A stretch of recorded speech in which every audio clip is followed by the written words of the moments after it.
What's going on YouTube? It's your boy Cameron, back at it again with another video. In today's video, man, we're talking about Battlefield 5, the big update that happened, the Pacific, and the two maps, and the guns, the costumes, the factions, and basically, man, a whole heap of content here, and I'm enjoying it, and I hope you're enjoying it too. And let me know what you guys think about it in the comment section below. But I think these two maps are the best maps in the game by far. They feel like authentic, old school Battlefield. Like, they are amazing, and I hope going forward they keep using this blueprint and keep going back to their roots and keep using all the things that worked in the past, unlike, how the maps that we got prior to these maps feel a little bit different. Like, when I play the Pacific maps, I feel like it's a totally different game. I do not feel like it has the same vibe and same feel as what came before it, the shitstorm that came before it. I actually think that this game is on a positive note for once in the public's eye and in my eye, because I think that this is exactly what the game needed. This is exactly what we've been waiting for. This is Battlefield 5. Amazing. It's awesome. Honestly, I'm having a great time with this map and with these maps, with these weapons, with everything. Like, this is what we wanted from the jump. This is what we wanted. They should have made the maps like this from the beginning. They should have had all this content in there from the beginning. But no, they didn't. They botched it. But now they're on the right foot. And on the positive note, the newest Battlefield is actually coming out in 2022, so there's going to be a lot of time to really master this game and release all the content that they want to release for Battlefield 5, but I don't know how that's going to work when they make PS5 and whatever Xbox new generation is. Hopefully they port BF5 onto it. They probably most likely are, and hopefully we get Russia and everything, in 2020. Hopefully we get that in the new season, and next chapter, because they really got to get the ball rolling. Whenever there's an update, I always say thank you guys for the maps. The maps are fantastic. The guns that you added are fantastic, but you need to keep it coming.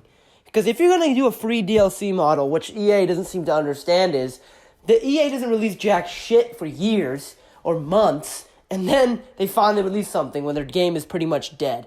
But no, you got to keep the ball rolling, man. They're doing better with Battlefield 5, but you got to keep it coming. Keep this content coming, all right? The guns are awesome. The M1 Garand is really fun to use. You're seeing me use it in this gameplay right here. It's honestly the best semi-automatic rifle in the game. It's not overpowered either. It's just perfect, all right? The M1 Garand is perfect. I'm going to go far enough to say this is the best M1 Garand in video game history. It feels authentic. It's just awesome. The M1 Garand is a lot of fun. The specializations are a lot of fun. You get a rifle grenade, which is totally fucking badass. The factions are badass. The voice acting, as always, is great. The Type 100 is amazing. I haven't used the Browning yet, but we'll get to that later. But the Type 100 is a lot of fun. It is honestly my favorite SMG in the game. It's insanely accurate. It shoots fast. It sounds badass. I love this gun. It's awesome. It's just awesome. And the Browning, haven't used it yet. Heard great things. Jungle Carbine, haven't used it yet. And the Arasaka, I haven't used it yet. I'm just, getting caught up in this immersion and everything that has, really came out over the past 2-3 days. And I'm really excited that this is here, honestly. Battlefield 5 just went overboard. Really overboard, and it's awesome. Like, it's awesome. This is great. The maps feel great. The vehicles are great. Everything about it is fantastic. There really is no negatives I can say. And if you're on the fence with Battlefield and Call of Duty, right now, I would go with Battlefield. I think Battlefield is winning the fight again against Call of Duty.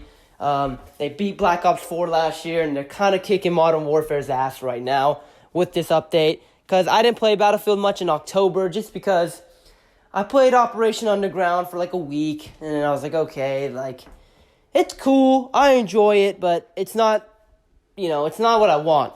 I'm sick and tired of British shit. I'm sick and tired of all of that. I want some new factions. I want some new weapons. I want to see some new landscapes. So I'm glad they brought this here. And I know there's going to be another map before The new year, I believe that's going to be Wake Island, and I've said before in the previous gameplay on Battlefield 5 that I think it's going to be ported from 1943 just onto Battlefield 5, which is 110% fine. I think if they want to port the Battlefield 1943 maps onto Battlefield 5 is great. Just for content, it's easy to push out. Just remaster it, put the engine on, boom, bada bing. We got content, we got more maps. The maps from that game are fantastic. Battlefield 1943 is critically acclaimed among critics and players alike. So I think if they just port those on, I think it'll be fantastic. There's nothing wrong with doing that. That's just the best way to go. And now let's talk about the maps. We have Iwo Jima and Pacific Storm. I honestly am more of a Iwo Jima guy myself. I love Iwo Jima. It looks fantastic. Both of these maps look very, very beautiful. Iwo Jima is obviously on Iwo Jima. It's on Breakthrough, which is the most, the fan favorite game mode around people in Battlefield 5. And it's awesome. The last flag is fucking amazing on the mountain, the world famous mountain where the picture is taken. That's awesome. It's just a lot of fun. Beach landing, great. Everything is just great. Honestly, Iwo Jima is fantastic. Likewise with Pacific Storm, but Pacific Storm, some people may think it drags on, but I don't think so. I think Pacific Storm is a lot of fun. It's beautiful. I personally like it more when the storm isn't rolling in, but it's just a beautiful, awesome map. I hope we get more maps like this. I don't want them to half-ass this, because they have a lot of time. It's 2019. They have 2 years, 3 years, to really make this game amazing. So I honestly hope that they add a bunch of battles, a bunch of maps, just a shit ton, an absolute shit ton of content into the future, because Battlefield 5 really needs to fix its image among the gaming community, because it fucking tarnished its legacy with this horrible launch, horrible PR responses by EA, but now they're regaining people's trust. A lot of people are going back to Battlefield 5 after not playing it for months, maybe even a fucking year. And it's just awesome, guys. It's amazing. It's honestly a lot of fun. I can't believe it's taken them a year to make a whole new faction. That's a bit ridiculous. Well, hopefully they can just get the ball rolling now. But I don't want this video to drag on. So what do you think about the maps? And what do you think about the guns? What do you think about everything? What do you think about the future of Battlefield 5? Let me know in the comment section below. This is your boy Cameron. I am out.